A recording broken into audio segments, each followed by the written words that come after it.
Alright. I think that about does it. Alright. Hello there, everyone. This is Iron Mark 3, and welcome back to FTD ToBA. That one boaty adventure. And seriously, if I ever build anything as complex as these barrage guns again, just do me a favor and kick me in the face, will you?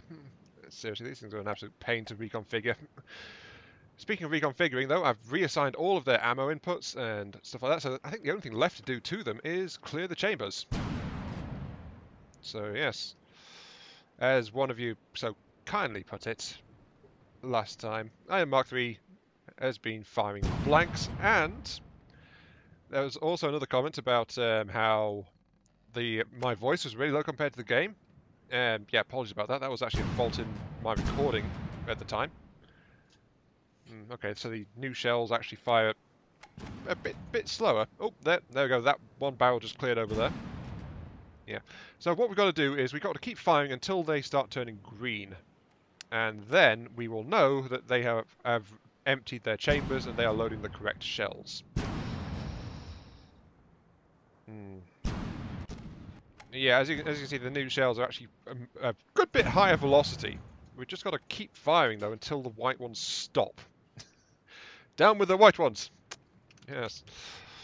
Though that said, you guys were also incredibly quick to point out why I was blowing smoke last time. Because apparently I accidentally deleted the shell pattern. Why are you guys not...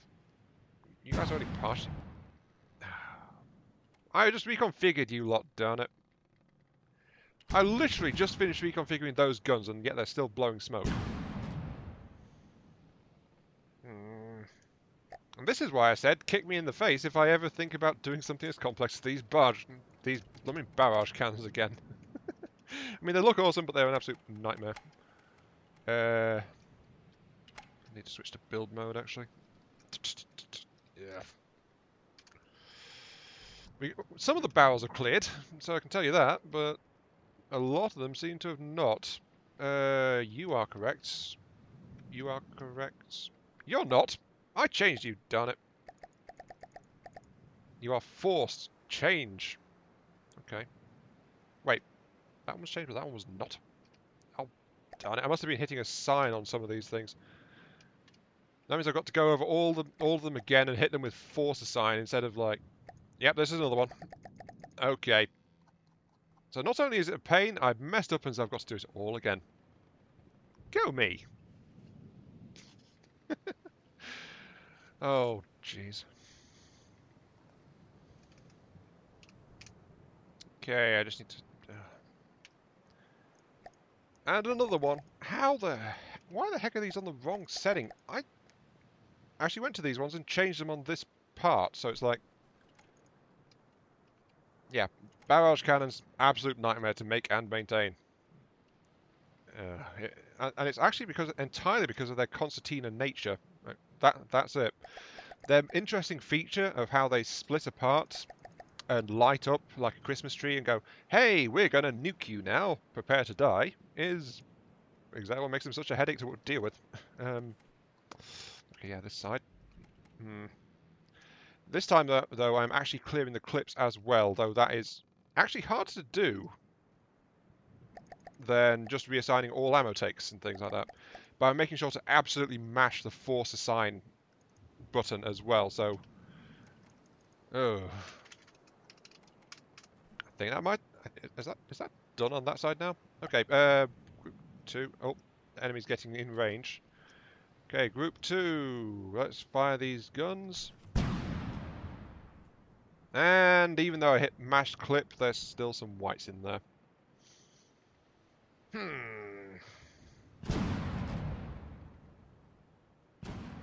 Yep, that... Why are you doing this? Why are you doing this to me? Seriously, why? Oh, just found something else to shoot at there. This is the perfect time to be firing blanks. Oh, yes.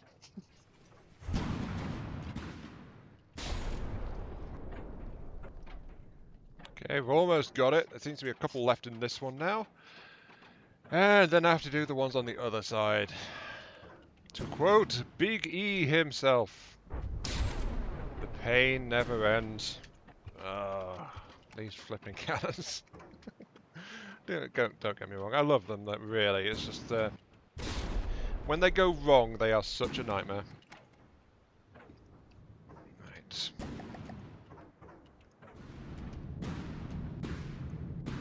I've got to admit, the best thing about trying to reconfigure these cannons for the... I've lost the count. Is this the third or the fourth time? I don't know, the pain never ends. Is the constant boom and thumps of the primary gun firing in the background, and the occasional explosion as I take a shell in return. So knowing that there's something going on out there, but I'm just not geared to deal with it yet. So I think the subguns on the port side are now actually fixed. Well, I'm fingers crossed.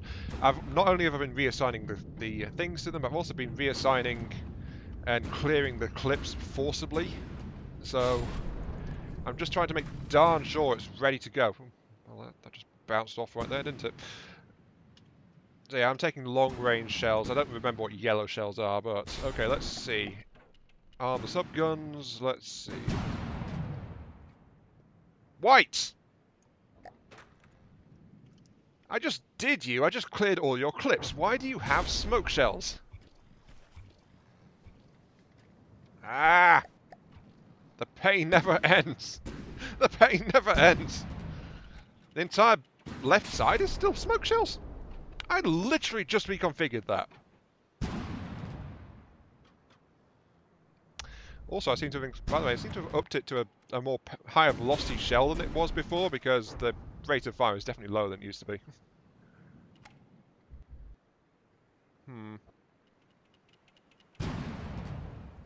Yeah, it looks like the entire left side of that rear cannon is still smoke shells. And it just deflected randomly an incoming shell, like, among the cannon barrels. What the heck?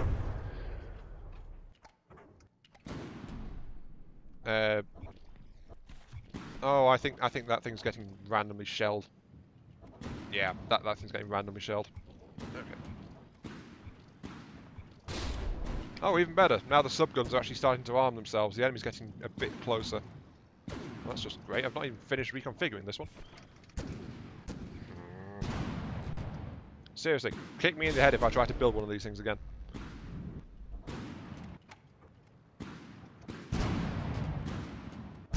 Oh, yep, that's timing. I was just about to start working on you.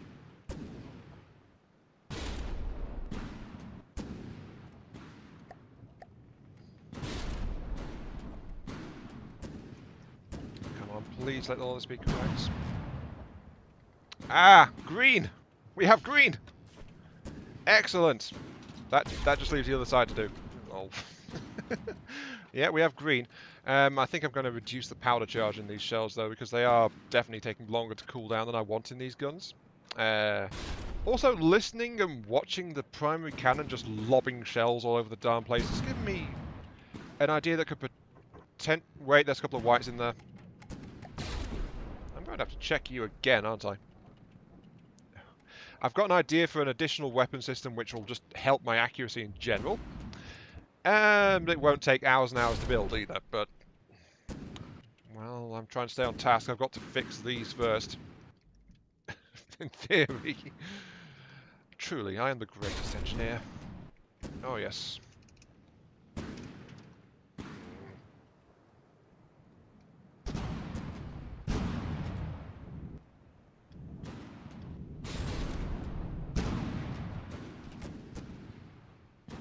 Oh. Could it be? Could it be? Have I finally done it? No.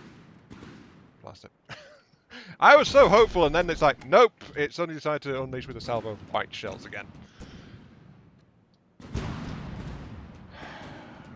On the bright side, everything else seems to be reconfigured now. Except for these 6. Everything else seems to be okay. Oh, flipping subguns. Subguns, subguns, subguns, the pain never ends. I think that's my motto for the entire episode, actually. Yeah, but, yeah, that entire barrel seems to be still smoke. How the heck did I manage that? On the bright side, though, as you can see, the port side cannons are actually now firing the correct shell. I also reduced the power, so it's lost like 40% of its velocity compared to what it was, and as a result, it should be experiencing a much better cooldown on it now. It just has to reload with the newer, lower velocity shells. In the meantime, though, we're just lobbing smoke straight at the enemy. Yeah, it's just gonna take a while for that to clear, actually. Let's get this last one fixed.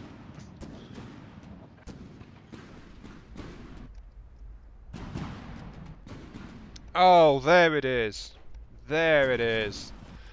The afflicted cannon barrels have finally unloaded with the desired shell type in the midst of choking black smoke from the primary cannon. Oh, there it is. Oh, finally. The barrage cannons have been successfully refitted, and they are now fully functional. Also, the prototype smoke cannon seems to be shooting the back of the cannon in front of it. Yeah, I figured that might be an issue, but well, it's a prototype, you know? The entire thing's a prototype. It's not meant to be shooting directly forwards.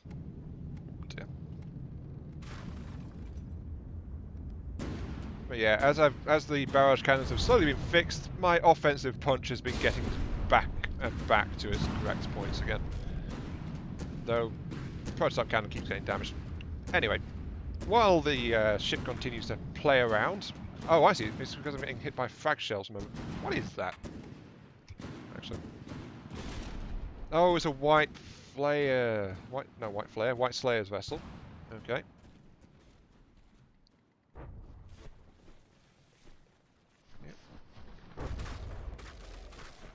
Yeah, the barrage cannons are definitely working okay there.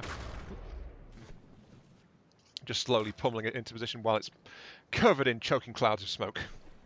The Gatling's living up to what they're supposed to be doing. Gotta say though, the cram is actually pretty inaccurate. I think that's partly due to sensor data, partly because of the cannon itself. But that said, the cannon is actually... yeah, the cannon is actually really long-barreled because of its bullpup design. So, it should be doing better than that. I think it's just getting a bit damaged or something because it's not armoured properly. Right, next project. We've actually done a thing. We've made quote-unquote progress. Okay. Next up is the weapon system I mentioned thinking about when watching this thing just trying to slay my enemy at long range. So, let's go into my ammo room. Let's very carefully not accidentally delete the shell again, because whoopsie, basically. And we're going to make a new shell. Yes, we're going to put on a sable head. Yes, and we're going to add on a tracer base piece, and we're going to set it to 18mm. Only $3.95. Okay, we can do better than that. Right. So yeah, I think you've already gathered what this is about, isn't it? Can't you? Right, this is going to be a guiding shell. Guidance only. That's all it's going to do. And we want to add gunpowder casing and a bleed base. Let's see what that looks like when we put in the trace. No, bleed base won't work. It replaces. Visible tracer shell. Here we go. Now we're at 527. So, right, the idea here is I'm going to make this really small, high-velocity shell, which literally does nothing except tag the enemy with tracer rounds. And that will help the rest of my firepower, such as it is, quote-unquote firepower, get locked in on the target. And so become better at it. 633, that's not increasing very much. I think we're encountering limits because of the shell size, actually. So if I put it in like this, 633, that was not much of an improvement, because we've got the Sabo for increased velocity, and we've got the tracer round, 527. But if we extend it like this, what does that look like? Yeah, basically the only thing I'm aiming for here is absolute speed in an 18mm caliber. because then if with an 18mm I can work this into a really small Gatling, because it's not meant to do anything else at all. So if I was in the correct spot, wouldn't it? Visual tracer 678. Yeah, okay, yeah. We seem to be suffering from limits flat out from how much power the shell can get into it. But on the right side, because it's so small and it's just delivering the tracer, it's it's not meant to do much of anything. And let's make this thing glow bright blue, just because reasons. So yeah, there we go. We can actually now, if this is taking over tracing duty, I suspect I need to. I never actually gave that thing a range limit, did I? I don't think I did. But yeah, because it's shooting an enemy over 4 kilometers away at this point. So this thing should be really good. It is a 1 meter rack for a 252mm shell, so that is actually really small, really cheap. But it's low recoil. It scratches the paint basically if it actually manages to hit something. But its only real effect is going to be that tracer. And with that, I can actually go into the smoke shell, which has got the tracer on it as well. So what I'm thinking is I can actually take this, and I can't change the velocity on it. 128 is exactly what's needed, but I can reduce the cooldown on it by installing a bleed base and then throttling back the gunpowder even further. So I can adjust the smoke shell and make it faster firing. So, good times for all, especially whoever's on the receiving end. So, yeah, let's do that. I'm going to grab a, 128 meters per second, bleed base it. Okay. And then drop the propellant. I'm hearing a lot of splatters suddenly. 129 meters per second. And a reduced cooldown. So what's hitting me now? I'm thinking some kind of frag, isn't it? Or either that or Gatlings. Not sure which. Something is hitting me at extreme range. Oh yeah, those are autocannons, definitely. Nothing to worry about, they can't even do anything to me. My armour is actually heavy enough to stop that. It's just like it's just like spattering off it like raindrops or something to that effect. Anyway, let's continue. So, we've got that thing set. What we're actually going to do is we're going to mount these things high up. They're going to be self-contained turrets. Something went boom. Oh, they're actually damaging the primary cannon. Oh. What is that, actually? Whatever that is, that's really big. It's also close enough for the sub-guns to be opening up as well. You know what? Let's not focus on that right now. Let's actually go ahead and check this thing out. It's somewhere over. Okay, you know what? Fleet move. Move to there, then move to there. We've got an incoming ransack, whatever that is. I forget who those guys are from, but I should be able to just batter it into submission.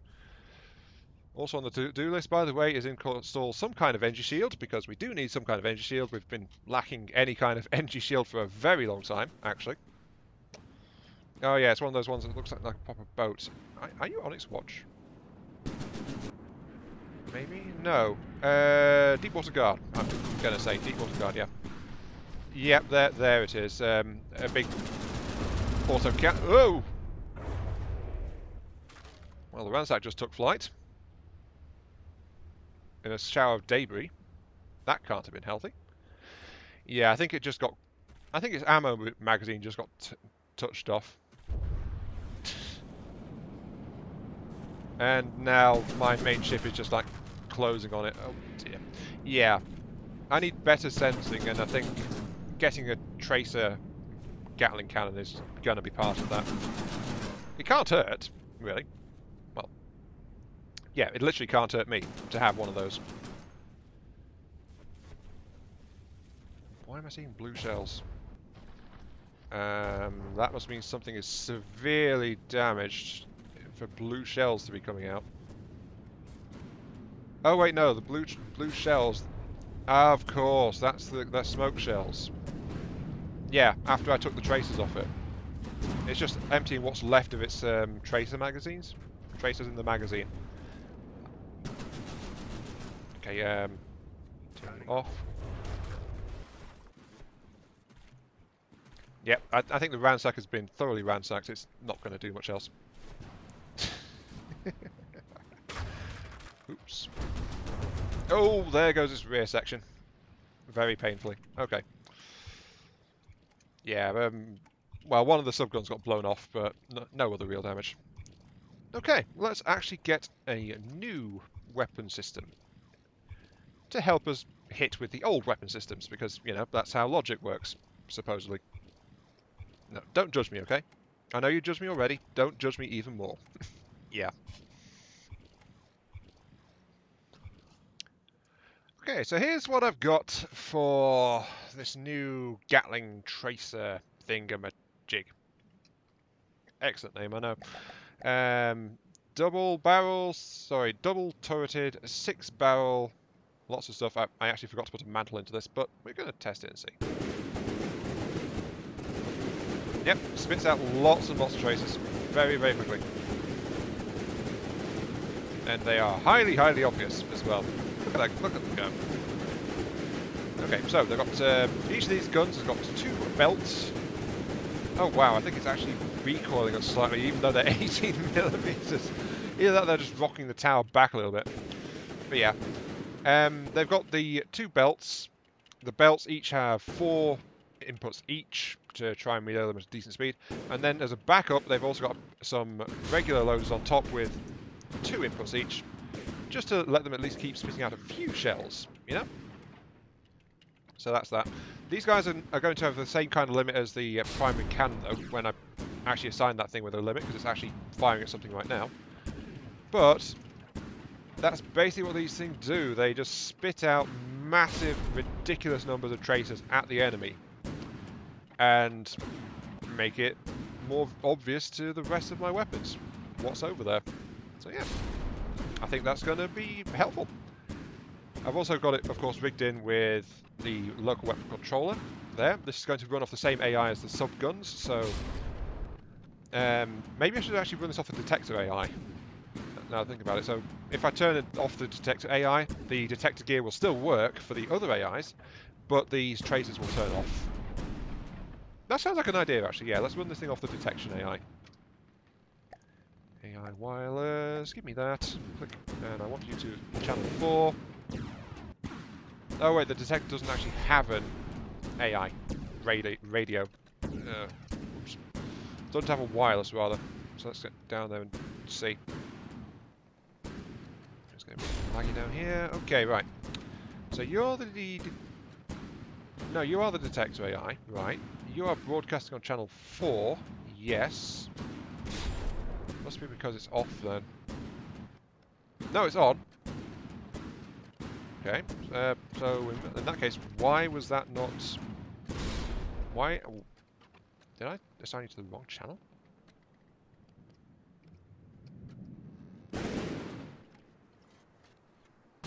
No mainframe connection. Interesting. Okay, let's leave you on channel 1 for the moment then. Channel 2, so rather. Yes, there's an enemy over that way. Unleash the flares. Spot the enemy. That's a lot of shells, actually. Jeez.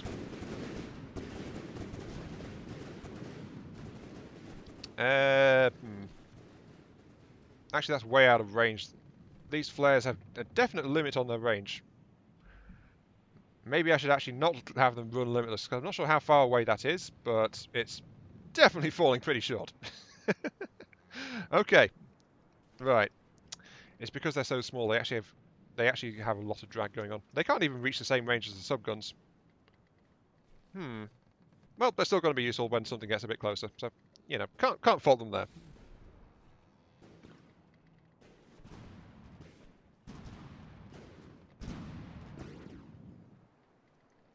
Sometimes when you test the weapon system, you just have to watch the fireworks. Yes. Watch the shells arcing into the distance. And honestly, this is definitely going to help data-wise, but I was hoping for a bit more range than this. Apparently, I'd need to just flat out have a bigger caliber shell on the flare system. As it is, I've cut the barrels in half to just up the gauge, and now I've just tried it between a 3-barrel and 2-barrel version, and they're actually still got the same drop-off, so might as well go with the 3-barrel just to get more flares out there. So what we got now? We've got a 30mm versus 27mm. Yeah, there's barely any difference. Disappointing, actually. Okay, that's decided it can now fire. Right, let's actually go ahead and up the gauge on these then.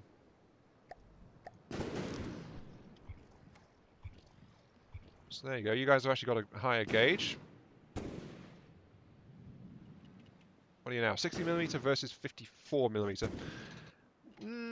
Not quite what I was hoping to do, and definitely much lower rate of fire now. There goes some more stuff, just arcing out of the way. Actually, I think actually part of it might be due to, yeah, just how small the shells are, but also because of the fact there's not an elevation mantle on these. That's probably not helping much.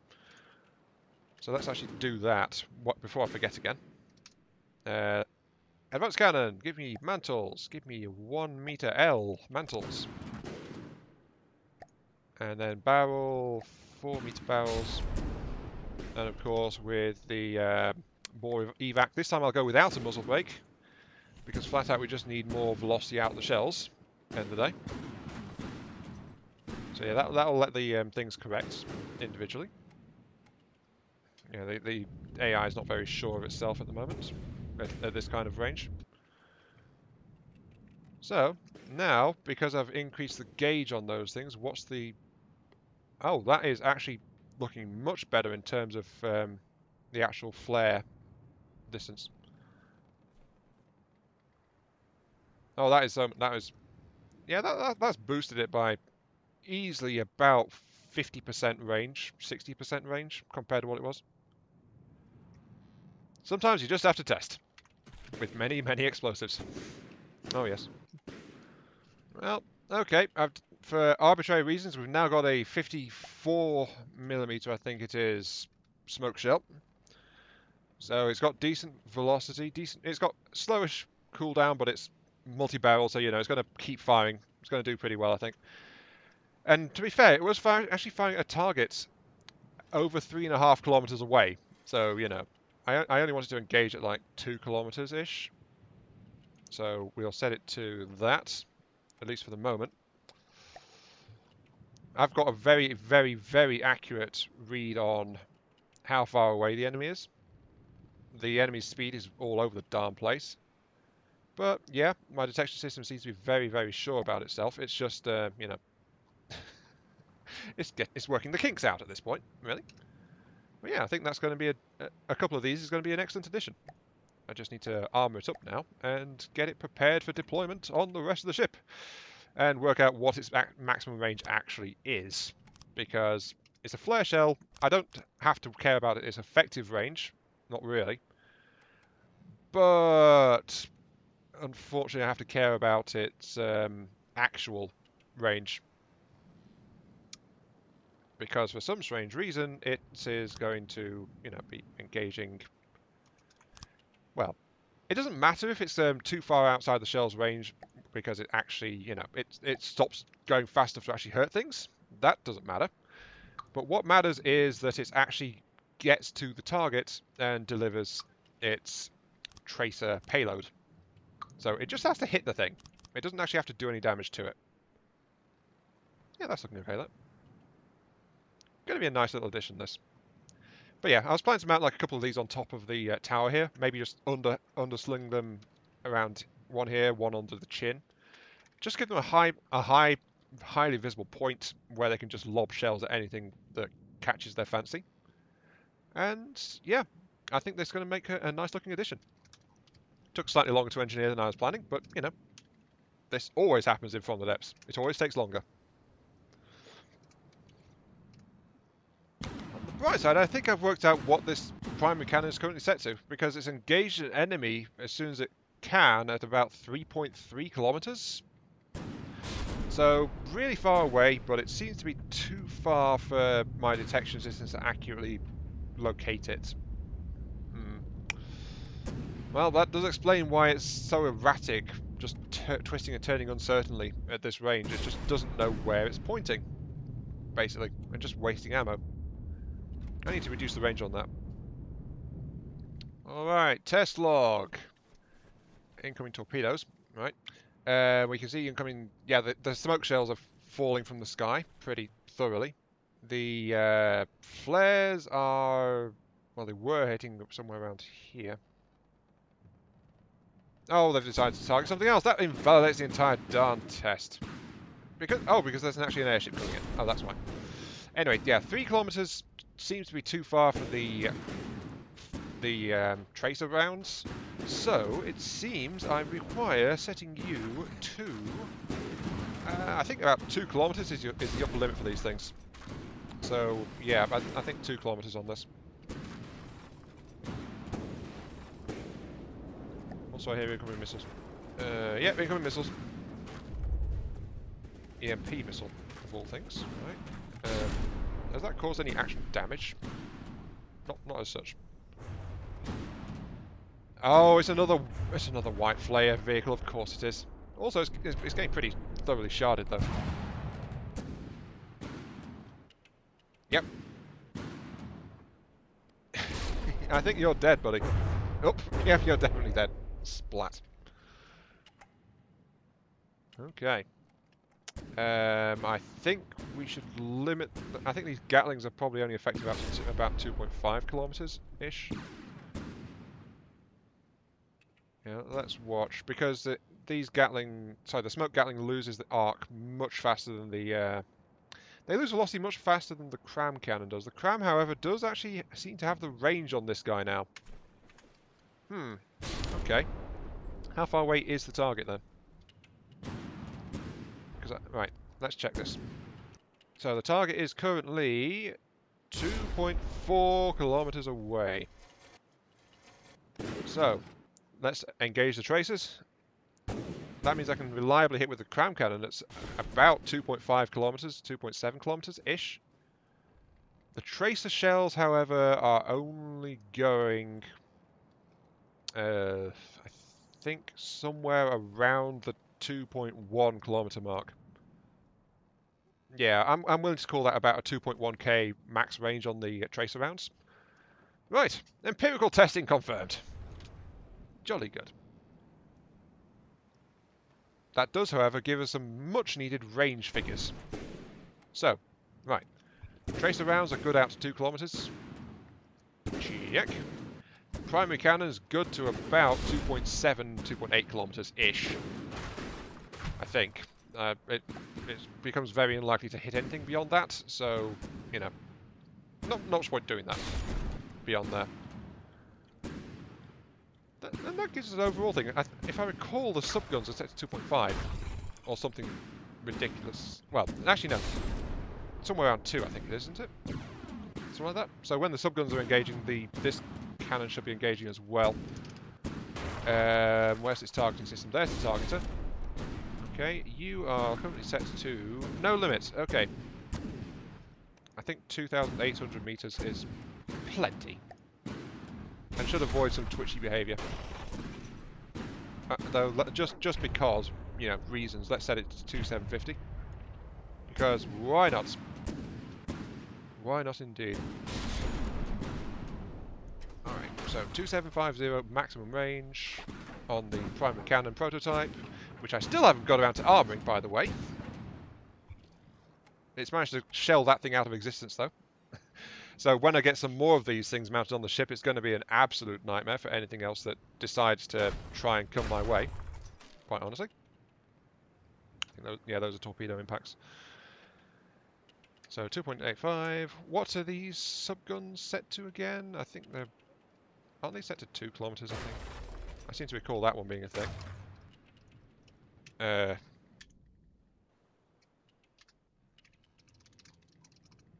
what are you set to? What are you set to? Okay, your control core is there. You are set to 2 kilometers. Okay, yeah. So that means we've got I keep saying flares. The tracers become available at the same range as the subguns start to shell as well. So that should help with the subgun barrages. And beyond that range, it's down to the primary cannon turrets alone, which will be shelling the enemy with smoke and high explosive. Yeah, that sounds like quite a formidable barrage, actually. So yeah, end of the day, though, we've spent this episode fixing the subguns and installing a new tracer gun just to help out with general accuracy when things start to get closer as an added source of tracking the enemy, which I think will prove quite useful, especially since it's a light weapon and it's not actually doing damage by itself. So it doesn't really matter that it's absolutely rubbish. Well, to be fair, it's not exactly. It just doesn't have any kind of payload on it, does it? Then again, some people just think payload is everything. I'm not naming anyone, by the way. It's just a general factor. It's like, if it doesn't hurt, it's not worth it. That is sometimes how some people just view designing weapons and things like that. But I think this is a good addition. That's actually proud and prominent up there, isn't it? Maybe keep that one on top and put another one underneath on the back. Yeah, I can see that working quite well, actually. So we have a new system. Right, next time on ToBA. Dun dun dun. He makes plans and promises and he never finishes them. No. Next time I'm going to get shields and the laser AMS up, I think, because this entire time we've been basically tanking everything with our collective faces, and it's actually killed us a couple of times. The tower needs actual, defenses beyond its armor plating, which is pretty thick in most places, but, extra protection has been on the cards for at least the last 4 or 5 parts, I think. Multiple streams. I don't know how long it's been on the cards and never done, but yeah. Still, this has been Iron Mark 3. Thank you all very much for watching. I hope you guys have enjoyed the show. And I'll catch you all some other time. Just trying to find a good screenshot. Oh, that's a good one. Just as the storm rolls in. Yeah. Okay. See you all later.